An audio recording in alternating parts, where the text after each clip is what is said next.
Halo semua, kali ini kita bakal bahas sebuah kisah yang diambil dari blog Pena Motivasi. Dan ini kisah yang luar biasa kuat tentang makna hidup. Cerita tentang pilihan, cinta, dan sebuah warisan yang gak akan pernah terduga. Nah, kita mulai dari sini ya. Kutipan ini benar-benar jadi inti dari semua yang akan kita bahas. Ini jadi pengingat buat kita semua, kalau nilai hidup itu ya nggak diukur dari seberapa lama kita hidup, tapi dari dampak apa yang kita tinggalkan. Yuk kita lihat gimana sebuah keluarga menghadapi pertanyaan ini dalam situasi yang paling sulit. Oke, kita masuk ke ceritanya. Semua ini berawal dari sepasang suami istri yang akhirnya setelah sekian lama menemukan kebahagiaan yang mereka nanti-nantikan. Jadi, biar kita paham konteksnya, latar belakang mereka ini penting banget. Mereka udah bertahun-tahun menanti kehadiran seorang anak, jadi harapannya besar sekali. Ditambah lagi, sang istri ini seorang aktivis anti-aborsi yang punya keyakinan sangat kuat. Buat dia, setiap kehidupan, sekecil apapun itu, sangat berharga dan gak bisa diganggu-gugat. Dan doa mereka akhirnya terjawab. Kabar kehamilan ini bukan cuma jadi sukacita buat mereka berdua, tapi juga buat semua orang di sekitar mereka.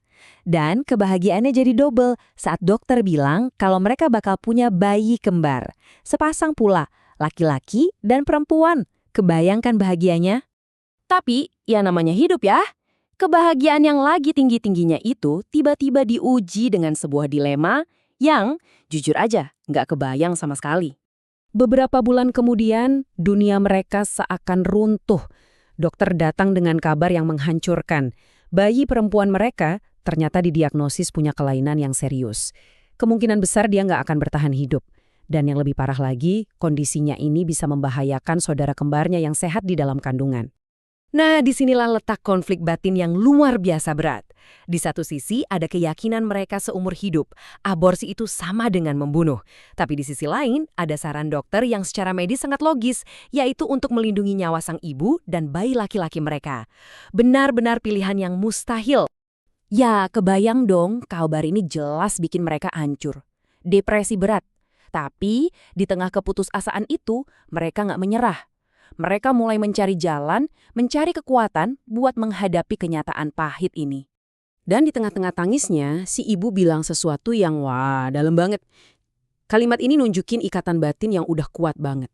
Buat dia, bayi perempuannya ini bukan sekedar diagnosis medis, tapi seorang anak yang nyata, yang hidup di dalam dirinya. Mereka nggak cuma diam dan pasrah. Lihat deh apa yang mereka lakuin. Mereka mendekatkan diri pada Tuhan, tapi juga nggak berhenti cari pengetahuan. Mereka gali informasi di internet, di perpustakaan, ngobrol sama banyak dokter, dan bahkan nemuin cerita-cerita dari pasangan lain yang pernah ngalamin hal serupa. Dan di tengah pencarian itu, mereka nemuin sesuatu, sebuah informasi yang krusial, sebuah kemungkinan yang sangat langka, donasi organ. Mereka jadi tahu kalau kehidupan seorang bayi, sesingkat apapun itu, ternyata bisa memberikan kesempatan hidup bagi bayi lain. Ini jadi titik balik buat mereka.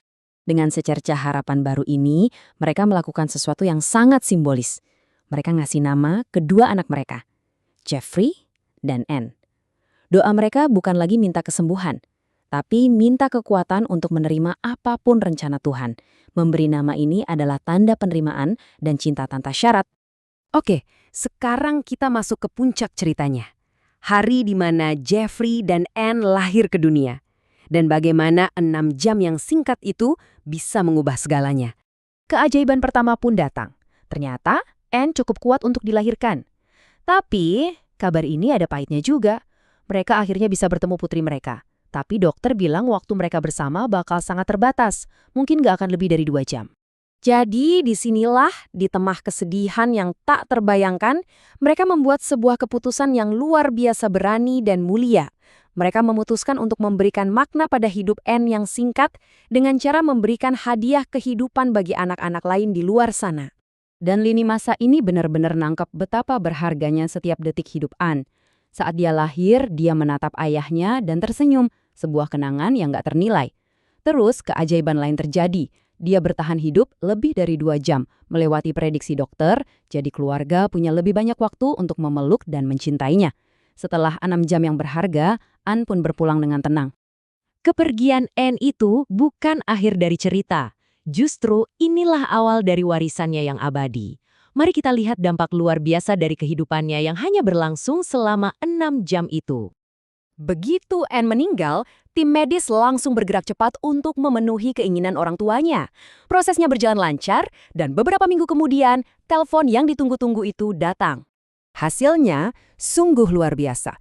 Donasi organ dari Anne, si bayi mungil yang hidup hanya 6 jam, berhasil menyelamatkan nyawa 2 bayi lainnya yang sedang berjuang untuk hidup. Jadi, buat orang tuanya, Anne adalah pahlawan mereka. Hidupnya mungkin yang paling singkat, tapi tujuannya sangat besar.